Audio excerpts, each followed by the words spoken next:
네, 시종일관 출발 전략으로 갑니다. 먼저 박민수 팀장의 키워드 듣고 관련된 내용도 한번 들어볼까요? 어떻습니까?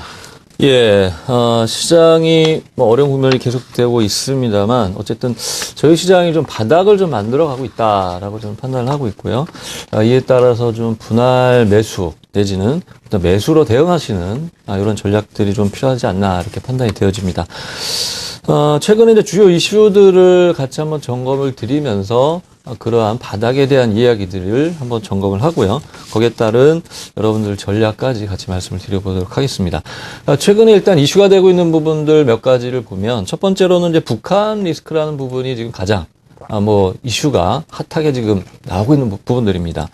그런데 이제 과거에도 여러분들 아시겠지만 북한의 어떤 이런 리스크들은 똑같은 패턴을 좀 거쳐서 해결이 됐다라는 부분들입니다. 첫 번째, 가장 먼저 이제 북한이 먼저 도발을 하는 상황들이, 생기고, 그리고 나서 어떻게 보면 미국이 여기에 대한 대응 조치로 무력 시위를 좀 해주는, 이러한 모습들이 나타났고요. 결국에는 그 이후에 북미 대화로서 해결을 하는 이런 국면들이 어떻게 보면 정형화된 패턴이다라고 이렇게 말씀드릴 수가 있겠는데, 그러한 어떤 흐름들을 봤을 때, 지금 미국의 무력 시위까지가 끝난 상황이 되겠고요. 결국 한 8분 응선 정도를 넘어서 가고 있다. 결국에 이제 마무리 국면만, 북미 대화만이 좀 남아있는 상황들이기 때문에 결국은 해결 국면으로 가고 있다는 측면에서 여러분들이 바라보시면 될 것 같습니다. 그런 엔화 약세가 지금 계속되고 있는 상황들이 지금 사실 우리 수출주들에게 좀 타격을 많이 주고 있는 그러한 모습들이 나타나고 있습니다. 그래서 그게 지금 엔달러 환율이 이제 100엔까지 육박을 하면서 상당히 부담이 되고 있는 상황들인 것만 사실이기도 한데, 일본 또한 이 과도한 엔화 약세는 어떻게 보면 수입 물가 상승으로 인해서 부담이 될 수밖에 없다라는 그런 부분들이 될 것 같습니다. 그래서 물론 이제 국채 발행할 때 이자 부담 또한 증가가 되는 부분들이기 때문에 지속적인 엔화 약세가 계속되리라고 보기에는 좀 어렵지 않겠느냐 이렇게 판단이 되어지는데요.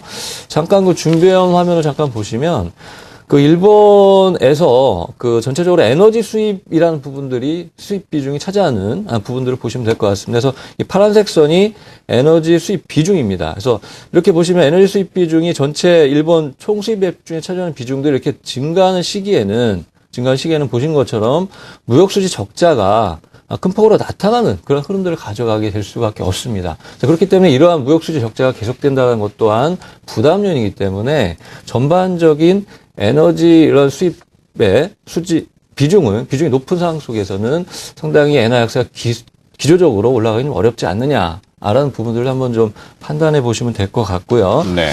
그다음에 기준금리 쪽, 오늘 금통위가 있죠. 예, 네. 금통위가 있는데 대부분 지금 인하를 예상을 하고 있습니다. 그래서 이러한 부분들은 결국 전체적으로는 우리 경기 부양에도 긍정적인 역할을 할 거다라는 부분들이고요. 마지막으로 이제 밸류에이션이라는 부분들을 저희가 좀 살펴볼 필요가 있는데, 준비해온 화면을 잠깐 보여주시면, 전체적으로 지금 우리나라 시장이 지금 한 PBR 1배 정도에까지 내려와 있는 상황들이 되겠습니다. 근데 과거에도 보시면 금융위 당시에도 2008년 말하고 2009년 초에 잠시 1배를 좀 벗어나는 이런 부분들 보였습니다만 잠시였다라는 부분들이고 1배라는 부분들은 상당히 어떻게 보면 하방 경직성을 확보할 수 있다라는 측면에서 보면 저점이라는 부분들을 여러분들이 생각을 가지시고 대응 전략을 짜보시면 좋을 것 같습니다. 네. 코스피는 기준으로 PER이 9배 정도 지금. 예, 그렇습니다. 네, 알겠습니다. 그러니까 저평가 이런 이야기를 해주셨고 강조해 주셨습니다.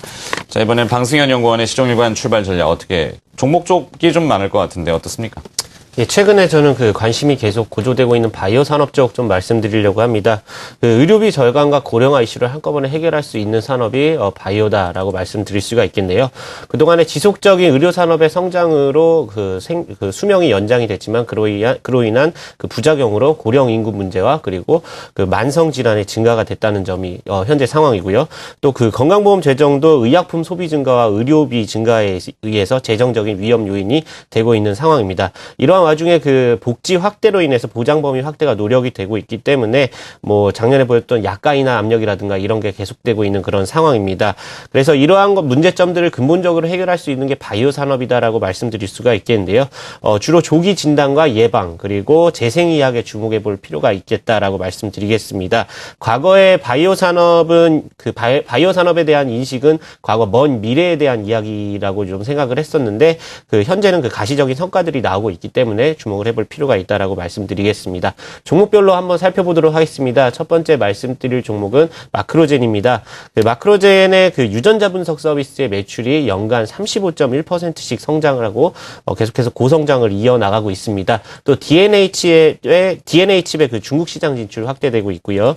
개인 유전체 분석에 관한 관련법이 제정된 미국 시장에서의 환자 대상 B2B 사업이 기대가 되고 있습니다. 다음 종목 말씀드리도록 하겠습니다. 네. 이지바이오 말씀드리겠습니다. 이지바이오는 밸류에이션 매력이 현재 있고요. 그리고 본업인 사료청까지 해외 수출이 증가되고 있다. 그리고 마지막 종목은 아이센스 말씀드리도록 하겠습니다. 아이센스는 혈당 스트림 국내 업체 MS 2위 업체인데요. 일본 진단회사 전략적 제휴를 맺고 있어서 고성장이 기대가 되고 있는 종목입니다. 알겠습니다. 요즘 바이오 헬스케어 다시 또 IT와 접목이 돼서 관심을 많이 받고 있는데 여러 가지 기업들 좀 정리를 또 해봤군요. 시종일관 출발 전략, KDB 대우증권 언메이트 박민수 팀장, 한국투자증권 명동지점의 방승현 연구원이 수고를 해주셨습니다. 고맙습니다.